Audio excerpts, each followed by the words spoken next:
With the new NFL season just under 2 weeks away, the Chiefs are starting to make their moves.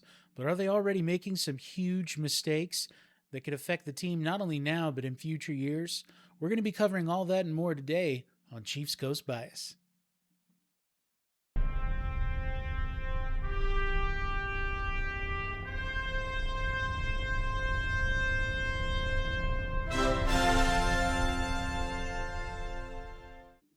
Hello, everyone, and welcome to another episode of Chiefs Coast Bias with me, Mal Gore. The Chiefs news is heating up. The NFL Combine was this week, so we got a lot of interviews with Veach, a little insight into his strategy. So we're going to be catching up on some of the goings on in Kansas City and Chiefs land over the last week and a half or so. And we're going to analyze what I think is a potential mistake that the team is making, as well as some developments that might affect the team's draft strategy going forward. So let's get into it.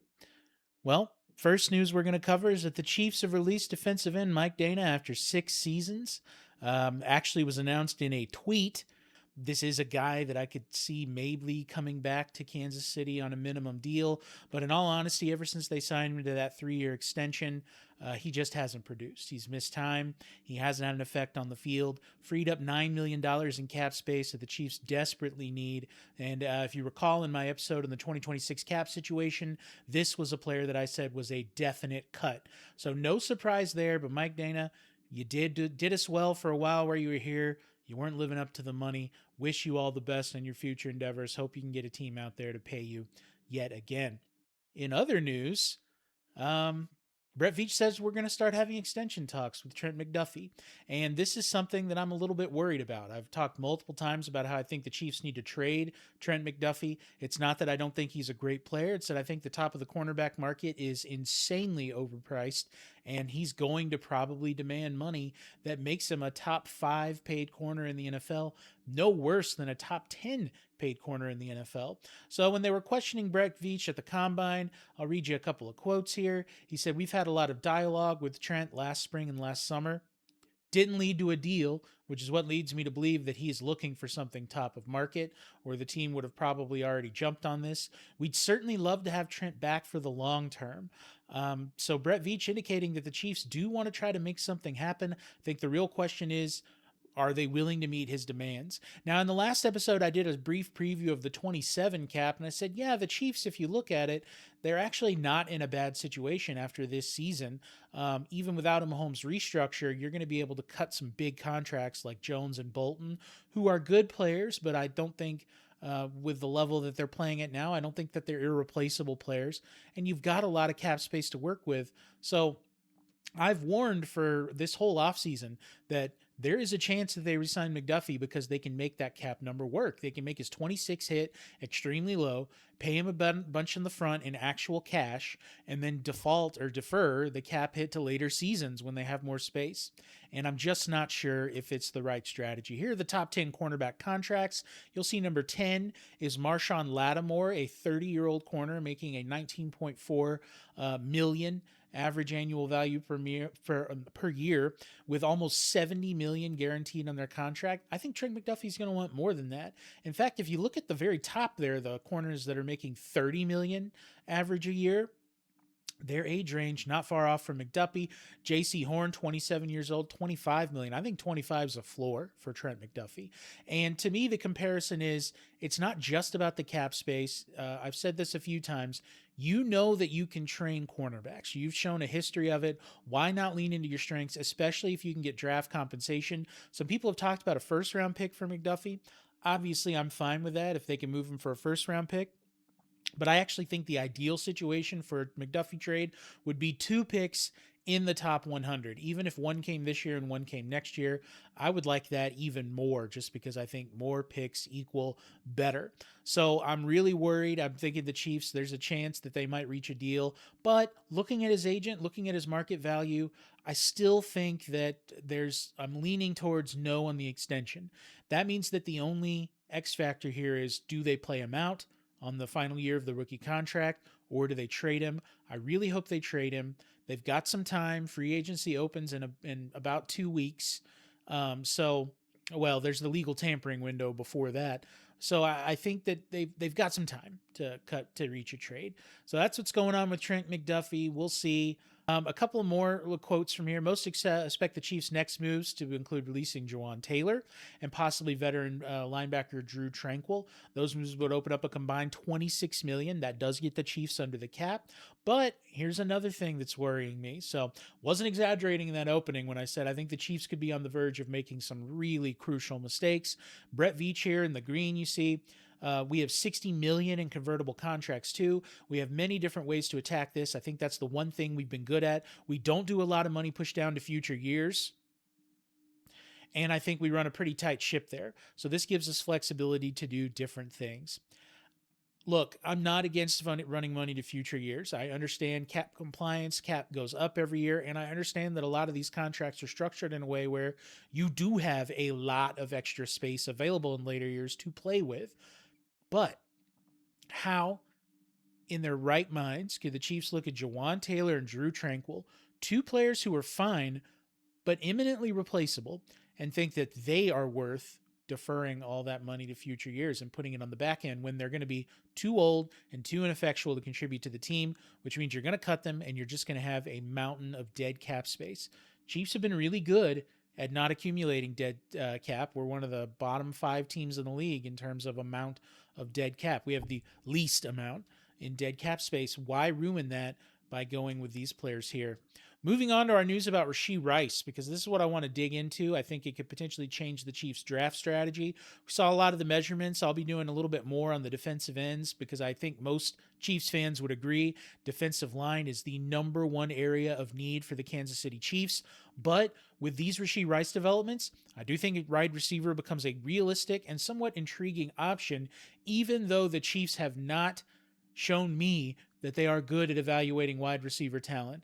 I think the last one that we could say was a home run was Tyreek Hill, which was 10 years ago. 10 years ago that Tyreek Hill was drafted. So a civil lawsuit was filed against Rashee Rice. We'll read a few quotes from this article. An ex-girlfriend filed a lawsuit in Texas alleging he repeatedly assaulted her from 2023 to 2025. Grabbed, choked, strangled, pushed, thrown, scratched, so many things. It's a horrible story if these allegations are true. And remember, this is a civil suit. This is not a criminal investigation. So he has not been found guilty of any crimes, but these accusations are not good because, as we all know, NFL discipline does not require conviction. We even saw him cut a deal with prosecutors on the driving incident. Obviously, that warranted discipline. You can debate about whether this does, but we have to recognize that it's in the realm of possibility. The NFL is known for pushing out discipline if they think that there's a reasonable case to be made because it damages the view of the shield, so to speak. It goes on to say the classic quote you get from every NFL team when something like this happens: the club is aware of the lawsuit and remains in communication with the National Football League. We will allow the legal process to run its course and have no further comment at this time. Which, Chiefs are going to be wait and see. They're not going to impose discipline on them. I think the Chiefs have shown that pretty consistently. They're going to wait and see what the NFL does. Only time I can think of when the Chiefs kind of went out on a limb was when they cut Kareem Hunt, but that was because they discovered that he lied. And he not only lied, he lied directly to the owner of the team. That is not something that most owners are going to tolerate.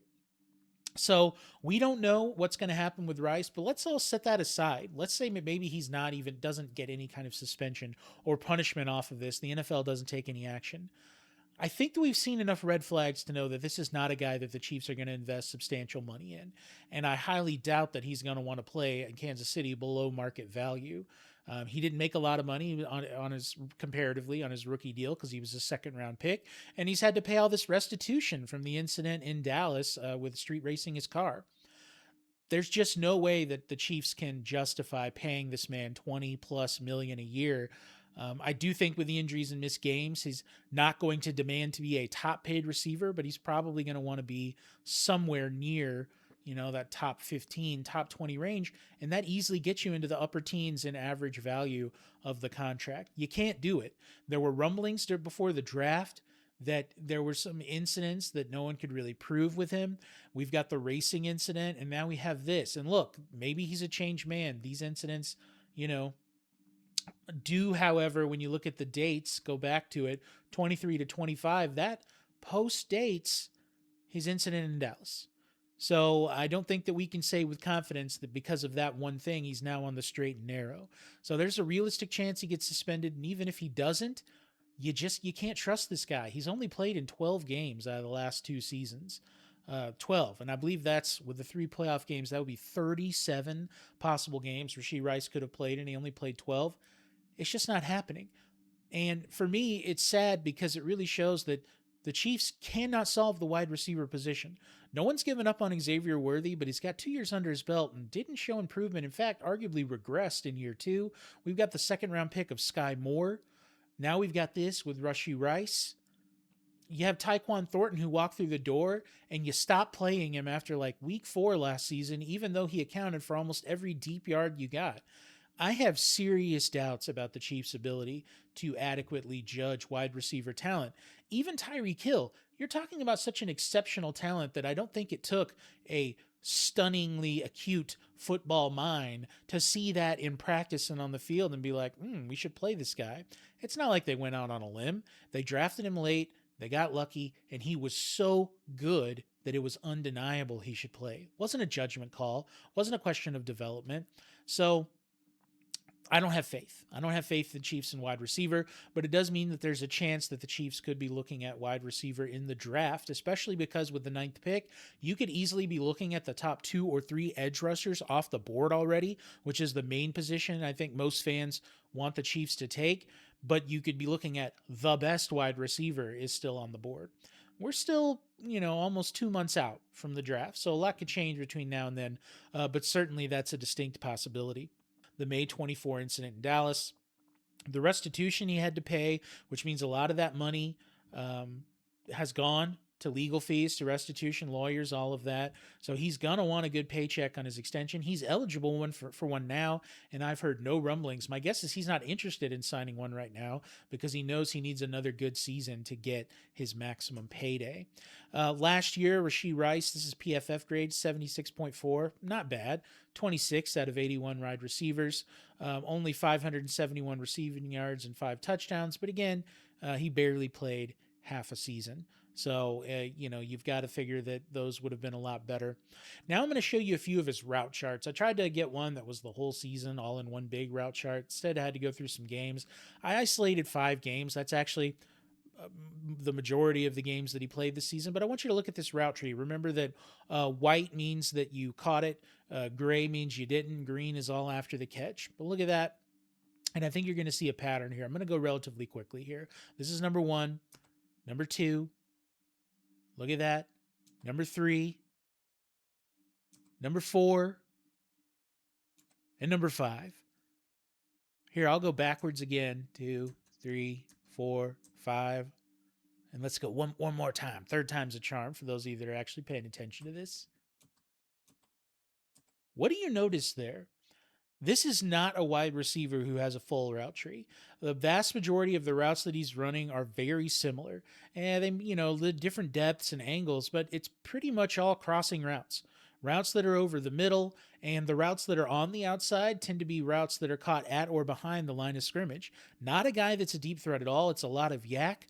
And I just think that it's a limited enough route tree for me that it's hard to say this is an elite person who you need to make sure you're paying top money for. And I haven't forgotten about a lot of the drops. The Indianapolis game comes to mind. By the end of that game, he looked great because he did have some really crucial catches at the very end. But he dropped a pass in the end zone, and he dropped another pass where he probably would have run 30 yards into the end zone after catching it. So I've just remember there being a lot of drops in key situations, the off the field stuff, the limited route tree. Do I think he's a good player? Yes. Do I think he belongs on an NFL roster? Absolutely. And I'd love to have him as a Chief for $10 million, not for 20, 25. I don't think he's going to get anywhere near 30, but that would be top of the market for him to hit that level. He hasn't shown that. That's another guy where if I actually thought the Chiefs could get anything of value for him right now, I'd say trade him. But as it is, I say let him play out his last year. And if he has any demand that's, beyond mid-tier, which he assuredly will, let him go. Take the compensatory pick in a couple of years. Good chance that it's going to end up being top of the 4th round. So Rashee Rice, I think you're fried, bro. But you've seen some beat writers get up on this and say there's a good chance that the Chiefs may take a wide receiver with a first round pick. And as much as I want it to be defensive line, someone that can generate pressure on the quarterback, I don't want it to be corner, even if we let McDuffie go. I really don't want it to be safety. I've said this before, the closer you are to the ball each play, the better chance that you have of making an impact. And no one is closer to the ball each play in defense than the defensive line. But with a chance of those top players being gone, now you're looking at this with Rice, and frankly, your wide receiver room doesn't look good. We maybe bring back some of these guys on small contracts, but they're not great players. And I think that last season bore that out. So some of them are saying, hey, there's a chance the Chiefs might have an opportunity to take the top wideout on the draft board in the draft. And I wouldn't be totally against it, especially if they were able to get some of that pass rush taken care of in the period of free agency or maybe even a trade. That would be great. We also know that they did invest 2 picks in the top half of the draft and defensive line last year. So, you got to bank on those. But you got to deal with what's out there. And I don't know if it's worth it to reach on a pass rusher if the best or second best wide receiver in the entire draft is available. So this writer here is saying maybe they take Carnell Tate, wide receiver, Ohio State, where they have only 2 players under contract beyond 26, Xavier Worthy and Jalen Royals. The Chiefs typically target run after catch guys, but too often they were in need of an outside receiver who could create route separation to be a contested catch option. Think back to what I just showed you, those Rashee Rice route trees, route charts. That's exactly what we need. The only the yards he was generating on the outside was when he was catching the ball at or behind the line of scrimmage or within 5 yards of it. That's not going to cut it in today's NFL, especially when the Chiefs consistently say that they want to challenge teams deep to get their secondary to drop back and open things up underneath. You're not opening things up underneath if all of your yards on the outside at receiver are from within 10 yards beyond the line of scrimmage or even behind the line of scrimmage. So they do need someone who can get real route separation. And don't get me wrong, Rashee Rice can get separation, but when it's a crossing route, a lot of times that's late developing. You're waiting for this guy to get halfway to 3/4 of the way across the field. You're really leaving your quarterback exposed, and I don't know if we can count on Mahomes being able to, at least in the short term, buy a lot of extra time like we're used to coming off that knee injury. I do think he's going to have some, at least for a while, more limited mobility. He could get back to a spot where he's, much more athletic and able to get outside the pocket like we're used to. Here are the top 3 wide receiver draft prospects. We've got Carnell Tate, that's number 1 from Ohio State, 6'3", which I love, 195 pounds, pretty good speed. Jordan Tyson from Arizona State, big guy, 200 pounds, 6'2". And then, of course, the one that kind of looks like Chiefsy to me, and that is Makai Lemon at 195 pounds and 5'11", but look, he's the fastest of the bunch. So I think if Carnell Tate's on the board and the top couple of pass rushers are off of the board, you got to look at it. You either got to look at trading down or if the number 1 wideout's there, I do think you take the number 1 wideout. When I'm just thinking of impact players that could help the Chiefs in the short term that are hard to get high quality at, wide receiver and pass rusher are right at the top of the list for me. And look at their values in the market. Some would say corner, but we've seen that the Chiefs are great at developing corners, and corners play further off the ball each down. So you're not going to get a down-to-down impact from a cornerback that you would from those other 2 positions. Now, my concern here is our history with wide receivers in the Kansas City Chiefs. One, if the Chiefs think he's good, even if everybody else thinks he's the number 1 draft pick, I'm immediately going to be skeptical because we just cannot evaluate wide receiver talent very well. But, number 1 prospect, it's hard. That's all going to be hindsight. It's hard to say that you shouldn't take him, period, at least with foresight. My other concern, though, is that we've seen historically with Andy Reid that sometimes it's hard for rookies to get on the field, or sometimes it's hard for them to get looks. However, recent trends, I do think, are going a little bit against that logic. Rashee Rice's rookie year with almost 1,000 yards out of necessity. Xavier Worthy getting a lot of playing time as a rookie out of necessity. Well, look, it's going to be out of necessity now. So if the top wideout's there, top 2 pass rushers are gone, I say take the wideout, give Mahomes a weapon, keep investing till you get it right. You're setting the team back by having to continuously invest in the same positions. But you can't think of it that way, because until you fix it, you've got to keep doing it until you get it right.